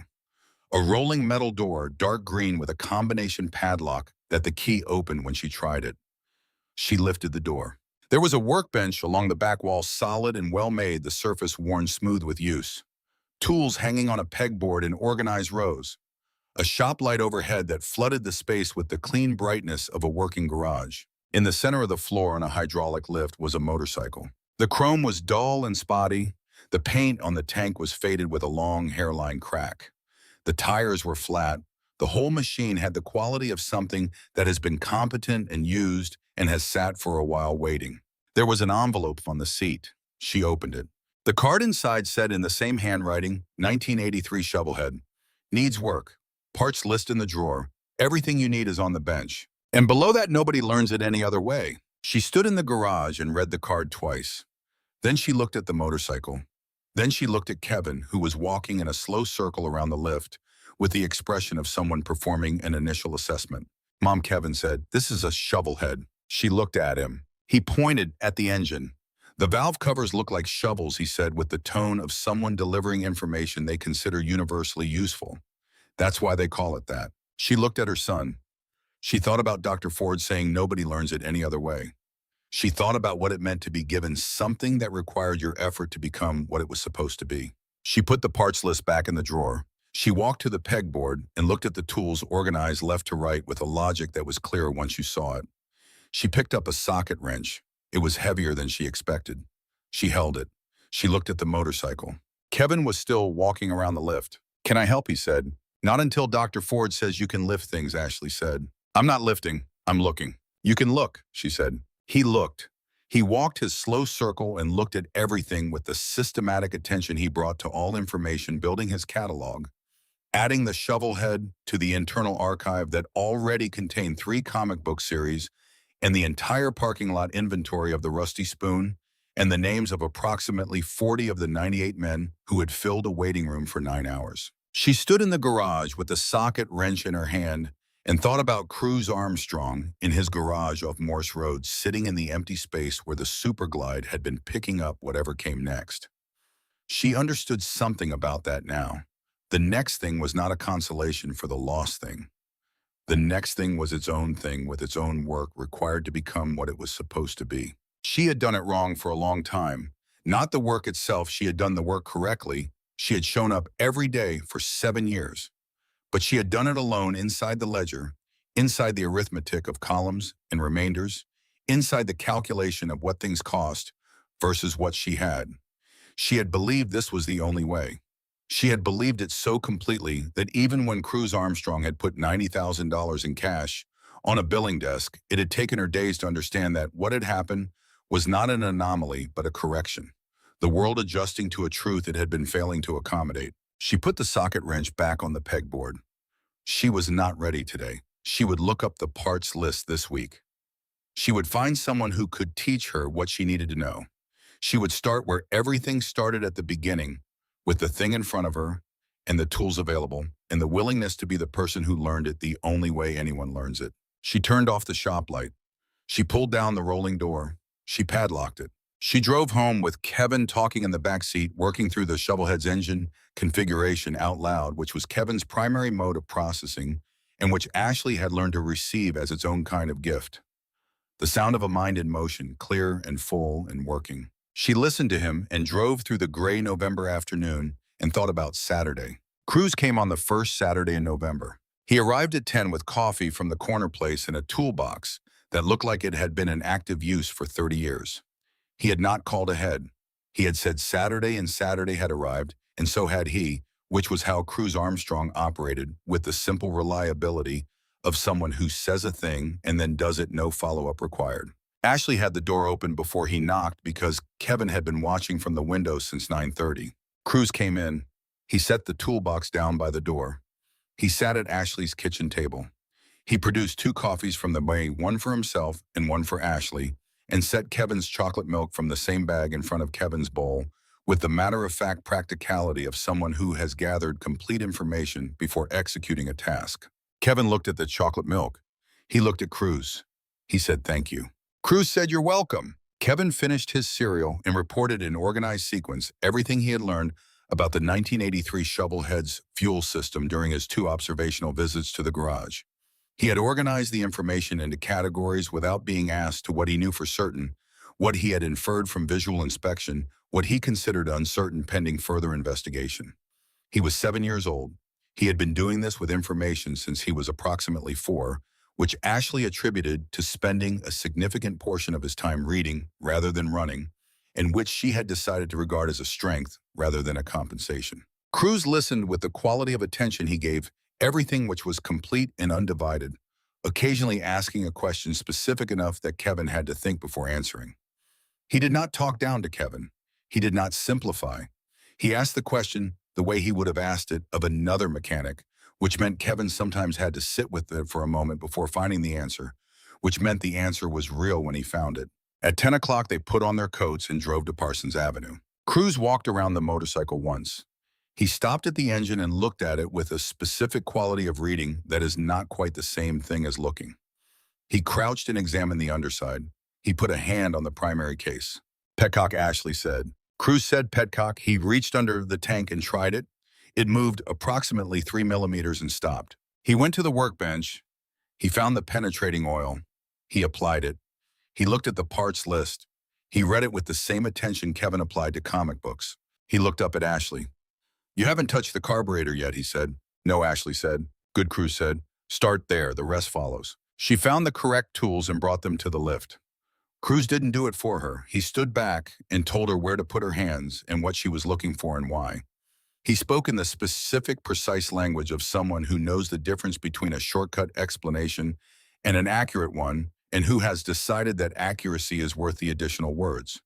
When she did something wrong, he told her not with impatience, but with the flat, direct delivery of information that was most useful to her in the form it was truest. When she did something right, he said nothing which she was already learning was the equivalent of a significant compliment, because Cruz Armstrong did not produce sound in the absence of content. She made mistakes. She made several of them in the first hour.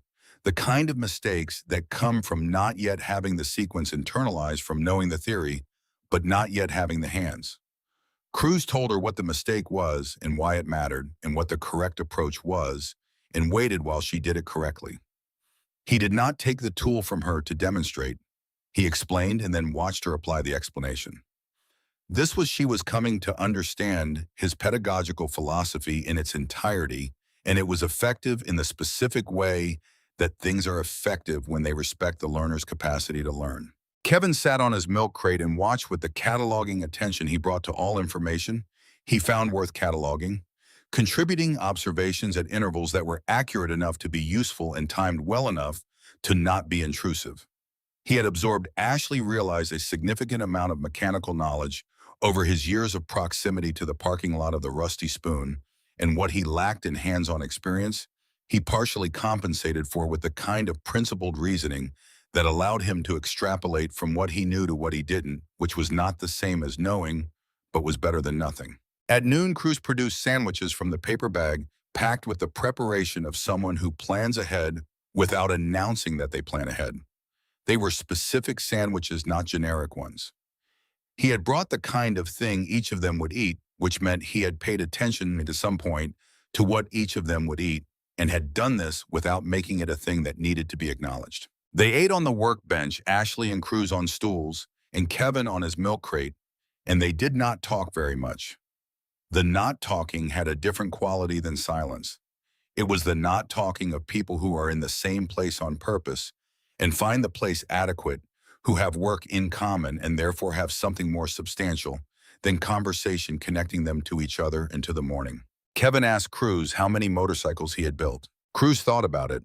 11 from scratch, he said. 30, maybe 35, if you count rebuilds. Which one was the best, Kevin asked. Cruz was quiet for a moment. One I had to sell, he said. Kevin considered this. Okay, Kevin said. He looked at the shovel head. This one's going to be pretty good too, he said with the calm certainty of someone making a reasonable assessment based on available evidence. Cruz looked at the shovel head. He looked at Kevin. He looked at Ashley. Yeah, he said, probably. The petcock released at 2:15 when the penetrating oil had done what penetrating oil eventually does. Ashley tried it after. It moved the way it was supposed to move. She stood at the fuel system and felt the specific satisfaction of a thing that was stuck becoming unstuck. It was one small component of a long project. The project would take months, months of Saturdays if Cruz kept coming, if she kept learning, if Kevin kept sitting on his milk crate. The engine turned over for the first time on a Thursday in early March. Ashley had the day off and went to the garage alone because she was not sure it was going to work, and she did not want an audience for the failure if it failed. She had been approaching this specific moment for 2 weeks, building toward it in the incremental way that Cruz had taught her, completing each prerequisite system before moving to the next, not rushing, not skipping steps, because the machines did not allow you to skip steps, and the only thing you got for trying was having to go back and do the step you skipped. She tried it. The engine caught. It ran roughly, shuddering and uneven for 30 seconds while she held her breath and watched the gauges, and then she killed it, because you did not run an engine dry on its first start, and she had learned this from the parts list margin notes, and she was applying it correctly. The silence after the engine stopped was different from the silence before. It was the silence of something that had been a project and was beginning to be a machine. She stood in the garage in the March cold and listened to that silence and felt something she did not immediately have a word for. It was adjacent to the feeling of stepping off the second-floor landing after the last of 12 stairs and realizing Kevin had made it without stopping. Adjacent to the feeling of looking at a monitor beeping in steady regular time after 9 hours of waiting outside a surgical suite. It was the feeling of something working that had not worked, of a system doing what it was built to do for the first time correctly because someone had taken the time to do each step in the right order. She stood in the garage for a while. Then she called Cruz. She said the engine started. He said, "I know." She said, "How do you know?" He said it sounded like it was about to the last time I was there. She said, "There's still a lot of work left." He said, "There always is." She said, "I'll see you Saturday." He said, "Saturday?" 3 weeks later, the Friday crowd at the Rusty Spoon was in full operation. Plates clattered. The smell of frying onions hung heavy in the air. The cook was in a good mood. Dunn was in his office with the door open, which was as close as he came to sociability.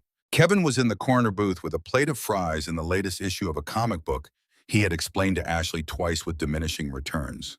His cheeks were pink. His lips were the color they were supposed to be. He had run at recess every day this week and come home with the specific flushed happiness of someone who has been given back a thing they had lost. The bell above the door chimed at 8:30. Cruz came in first, then the others, settling into the back corner with the familiar efficiency of people who have done a thing so many times it has become its own kind of home. Ashley loaded the tray and made her circuit. She came around to the back section last. She set the steak down. Hash browns, no onion. Heavy mug, black coffee, keep it coming. Coffee's fresh, Cruz, she said. She poured it. She was halfway through the round when Kevin appeared at her elbow. He had finished his fries and had the comic book under one arm and was looking at the back corner with the particular focused attention he gave things he was working up to. "Mom," Kevin said. She looked down at him. "Can I say hi?" he said. She looked at Cruz, who was looking at the menu he didn't need to read. She looked at Kevin. "Go ahead," she said. Kevin walked to the back corner with the directness of a 7-year-old who has made a decision and is implementing it. He had thought about this specific approach for 3 days. Ashley knew this because Kevin thought about his approaches in advance and was not shy about the thinking process. And he had mentioned twice in the past week that he wanted to say something to Cruz and was working on how to say it correctly. She had not asked what it was. She had waited because Kevin's sense of timing was usually better than her impulse to help. He stopped at Cruz's table. Cruz looked up from the menu he had not needed to read in 3 years. Kevin looked at him. "Hi," Kevin said. "I'm Kevin." "I know," Cruz said. Kevin considered this. It seemed to satisfy some preliminary verification he had been running. He looked at Cruz.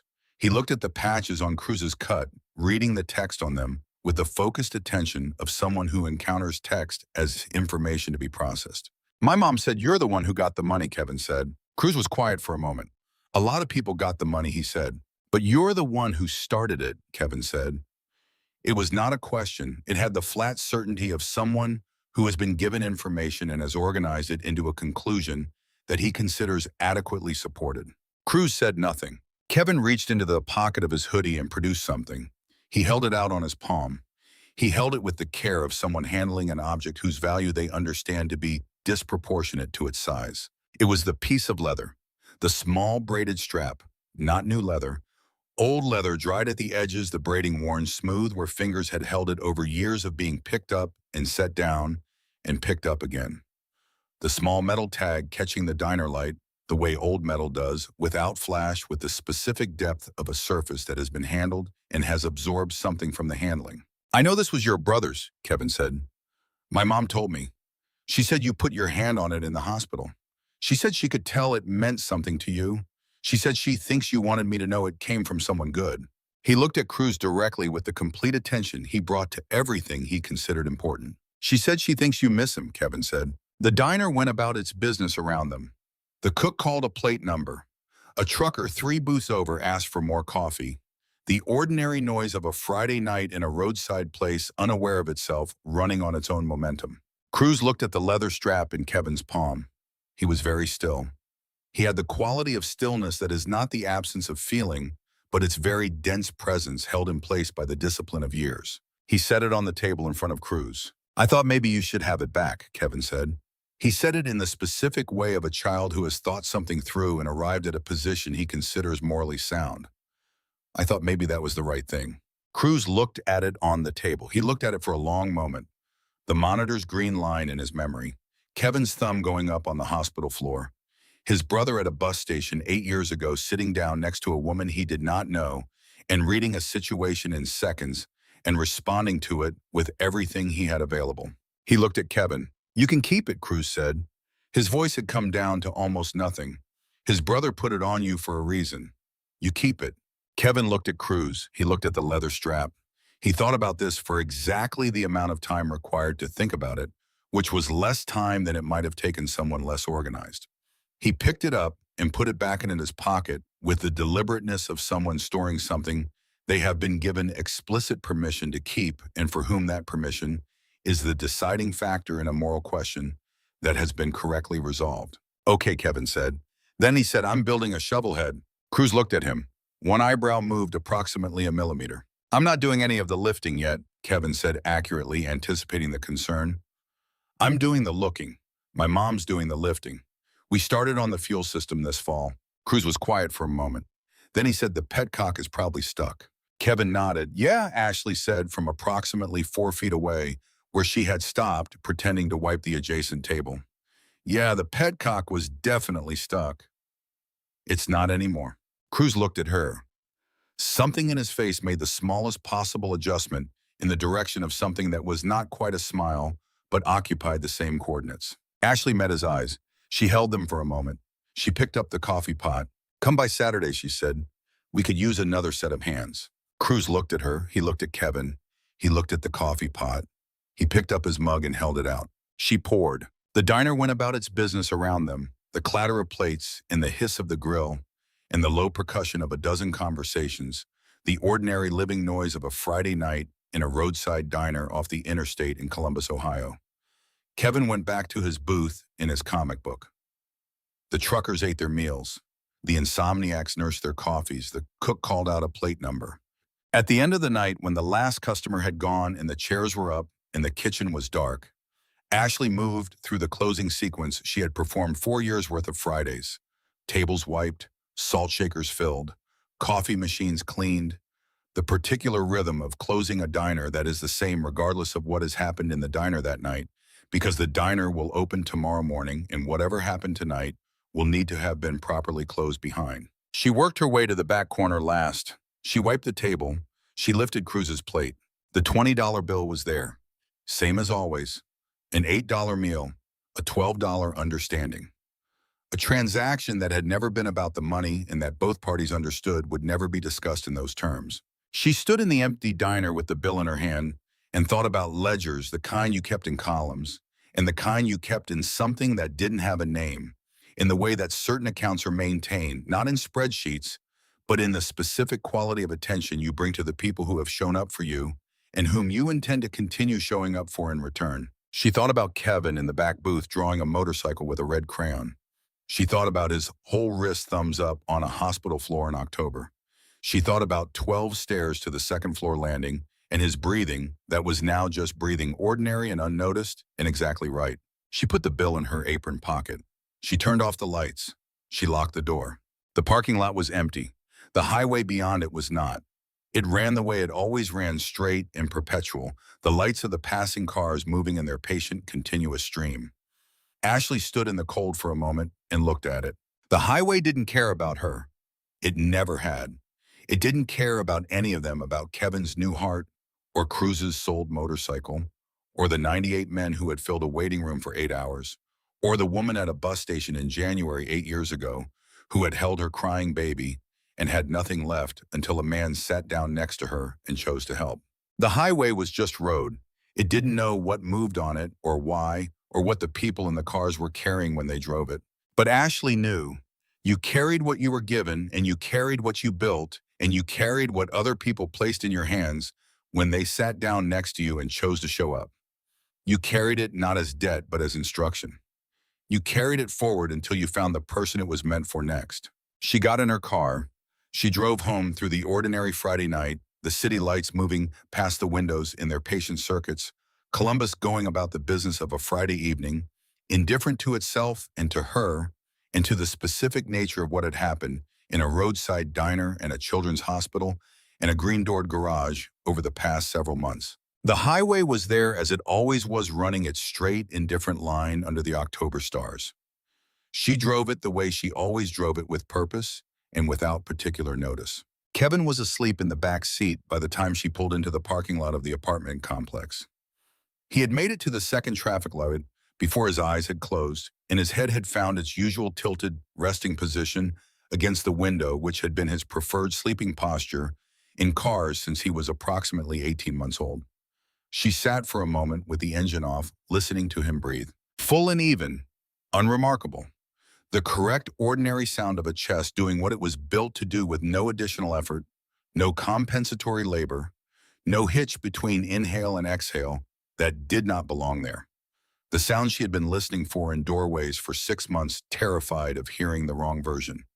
The sound she was now allowed to simply hear. She sat in the parking lot and listened to it. She got out. She opened his door. She woke him gently, her hand on his shoulder, her voice quiet. He came awake the way children do all at once, already present, no transition between sleep and wakefulness. Home, he said. Home, she said. He gathered Sargent from the seat beside him with the automatic reflex of someone who has slept with the same object long enough that the hand finds it without instruction. He climbed out. He took her hand, the reflex of a small person, and the person they trust most in the world, no calculation involved, just the taking. They walked up the stairs together. She counted them automatically, an old habit that had become structural, the nightly accounting of 12 stairs and what they cost. 12 steps to the second floor landing. Kevin made it without stopping. His breathing did not change. He walked up all 12 steps without leaning on the railing, and his lips did not go gray and his chest did not labor, and there was no hitch between inhale and exhale that did not belong there. He just walked, the way anyone would walk. The way a child walks upstairs when stairs are just stairs and not a medical assessment being performed on each body movement and translated in real time by a watching parent into data about how much time is left. He just walked the way he would walk for the rest of a very long and unremarkable life, up every flight of stairs he ever encountered, without stopping, without compensating, without the shadow on the x-ray that had grown teeth. Ashley unlocked the door. She held it for him. He went in ahead of her, already telling her something about the comic book, the explanation beginning before the threshold was fully crossed, which was Kevin's customary transition from one space to another. She would need him to explain it twice. She knew this. She was looking forward to both explanations. She closed the door behind them. Inside, the lamp was on. The apartment was exactly as it had always been. Every familiar deficiency of it, the crack in the ceiling above the kitchen table and the window that didn't quite seal against the draft, and the carpet in the hall, that was the wrong color for everything else. The same place it had always been, and entirely different from how it had ever been. The same rooms, the same dimensions, the same objects in their usual places. And underneath all of it, or perhaps woven through all of it, the specific quality of a place that contains a child with a heart that works, which is a different quality than the quality of a place that contains a child whose heart is failing, and which Ashley had not known was perceptible until she could feel the difference. She hung her coat on the hook by the door.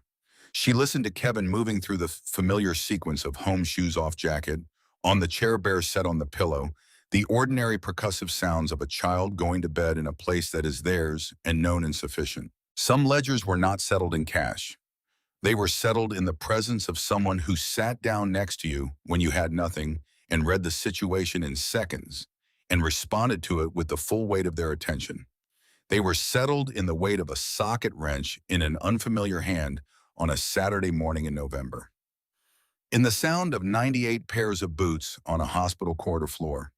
In the color of a child's face at the end of a Friday that was exactly like any other Friday, and also nothing like any other Friday that had ever been. She turned off the lamp.